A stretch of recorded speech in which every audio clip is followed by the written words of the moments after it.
Welcome back, tank fans. Captain Canada here. I'm in my TDs again. My JagdPanzer IV. I really like this tank. I don't understand why it's so maligned by so many people.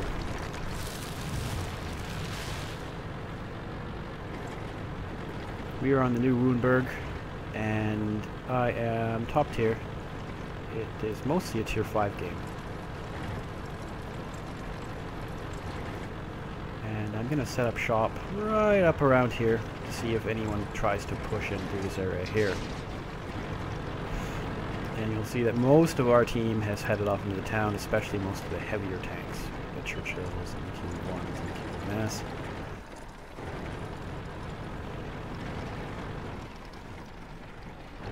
So I'm going to take up shop here and end up spawning Cromwell.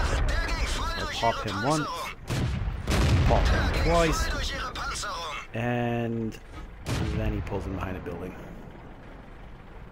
And I don't see him for a little while. And looks like we got an A43.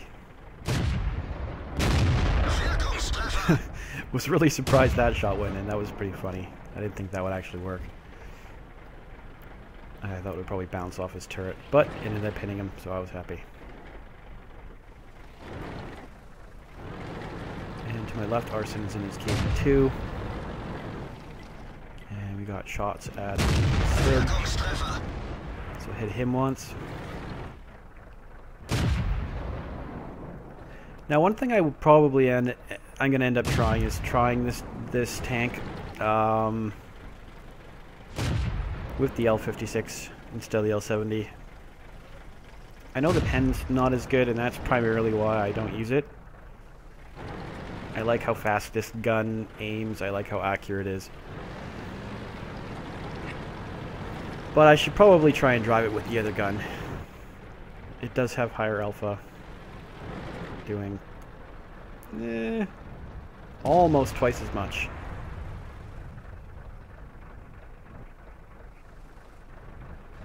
So that's something at some point I would like to try. This game started off pretty slow, but one of our KV1s, he really rocked it in town. He did a really good job.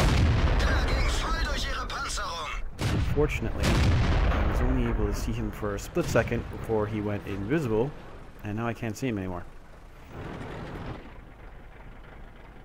And these guys are too much behind cover for me to shoot at as well. Cromwell's back.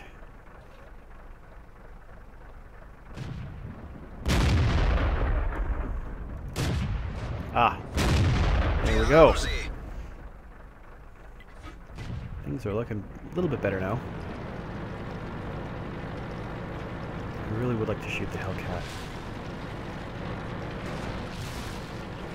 Hellcat, my most hated.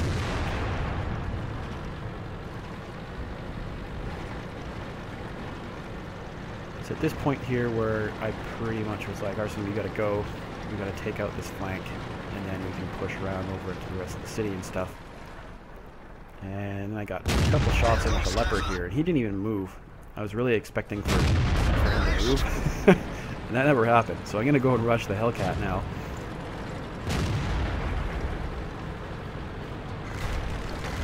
Staying outside. Shot on the move. JagdPanzer special.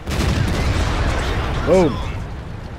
And Arson ended up getting the kill on that. I think he did about 2 damage. He was pretty impressed. It was funny. So we're still up 10-7. And at this point I was kind of like, well, we could either go cap, but it looks like the other flank is pretty much falling apart.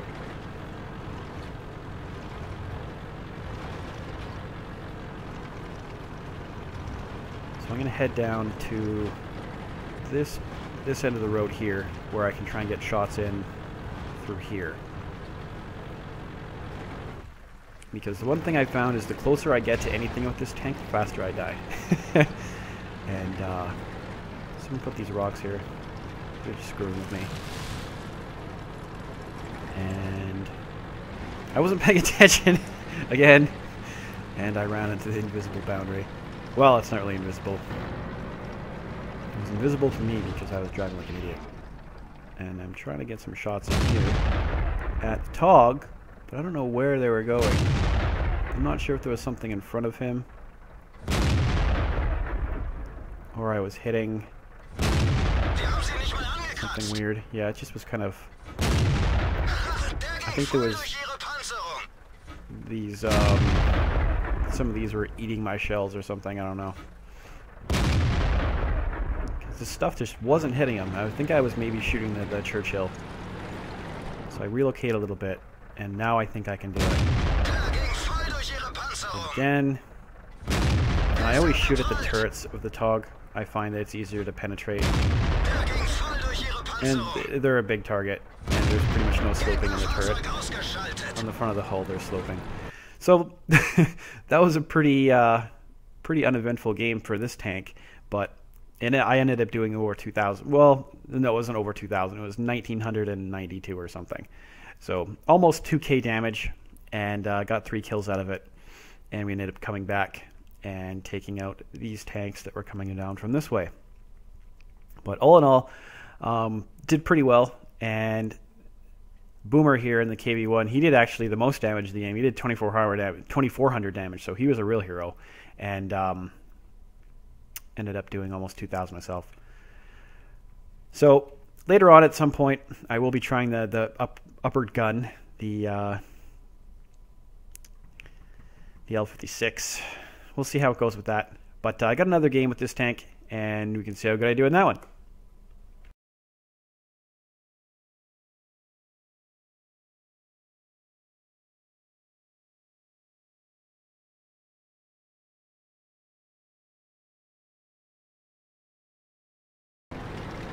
And we're back. This time I'm on Muravanka, and I'm by myself. It's a tier 6 match, so I'm top tier again, which is always nice in this tank. And just taking up a campy position in the back here.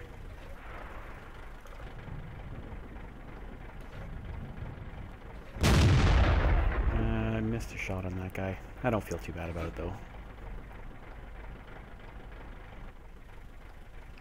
Looks like he's gonna try and do like a little sweeping scouty run.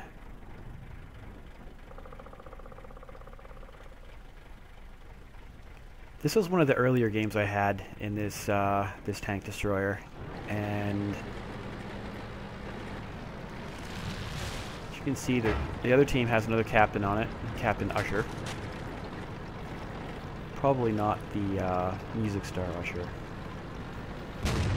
And from where I was there, I decided that there wasn't much that was going to be coming through our entire KV-1S battalion there. So I moved back over here and decided to take up aim at the Cromwell and the T-28.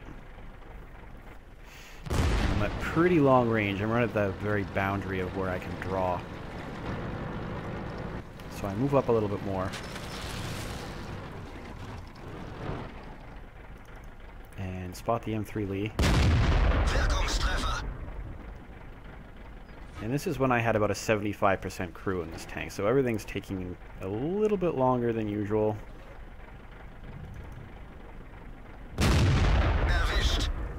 But the accuracy still works, which is always good.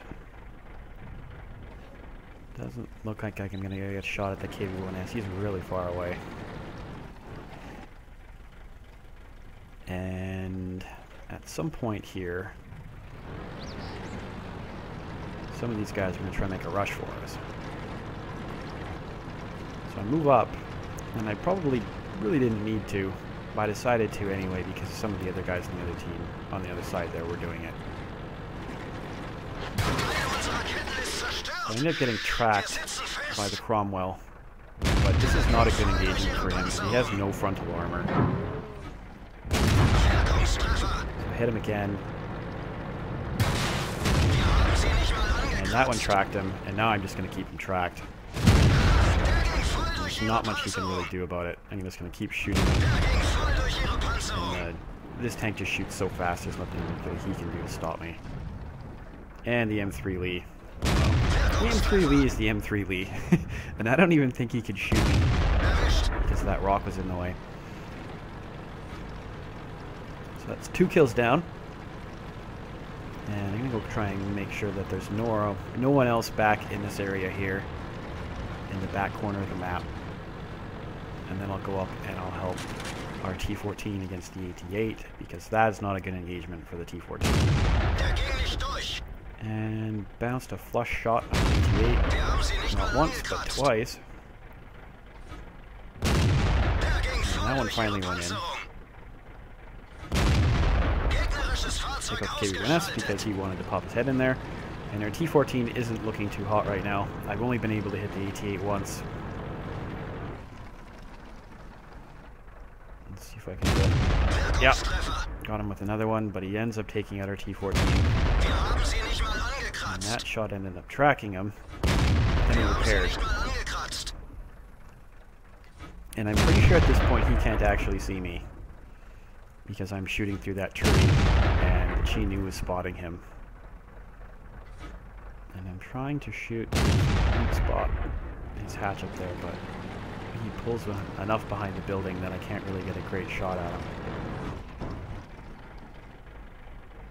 And I don't really have much of a shot here. Oh, I thought he was going to keep reversing, so I pre-aimed him. That was enough to take him out. And now the only tank left is the artillery. And no doubt he is somewhere back in here. So I'm going to be doing a review of this tank, showing off some of my better games I've had in it. I played a game in this yesterday where I did I think I did around 2,000 damage again, and I got a top gun. And this tank is, I don't know if I'd go as far as to say it's overpowered, but it shoots so bloody fast that you can make mistakes in it and you don't really get punished too badly because of just the DPM that it can put out, and you just keep pumping shot after shot after shot. And that game, I didn't do a whole ton of damage. I only did about 1,400, 1,500 damage in that game, I think, but it ended up being 5 kills. And I actually really prefer this tank to the Stug, pretty much because the armor does work sometimes. You can angle it when you're reversing and bounce things from time to time. So between the gun and its rate of fire and the fact that it does have a little bit of armor, and the gun mantlet works, it bounces shots from tanks too. I'm probably going to sell it when I unlock the JagdPanzer, but it's a tank. It's probably a TD I would buy back again because I do like it, but I don't think I'll have the money because I've been buying a few tanks lately, including a T-150, that I won't be able to afford the next one, and I gotta unlock a couple guns on the other one as well. So it's gonna cost me a little bit, but I'll probably sell this because I don't have the garage slots for both of them, and I'd really like to see what the JagdPanzer's like. And from what I can tell, it seems like it's pretty good. It has more armor, and it looks like it's sloped a little bit better. Although this thing looks like it's a smaller target. JagdPanzer looks like a significantly bigger vehicle. But I'm really looking forward to that one, and this is a tank, yeah, TD I would probably buy again. So that was just a quick couple games here, and thanks for watching. Later.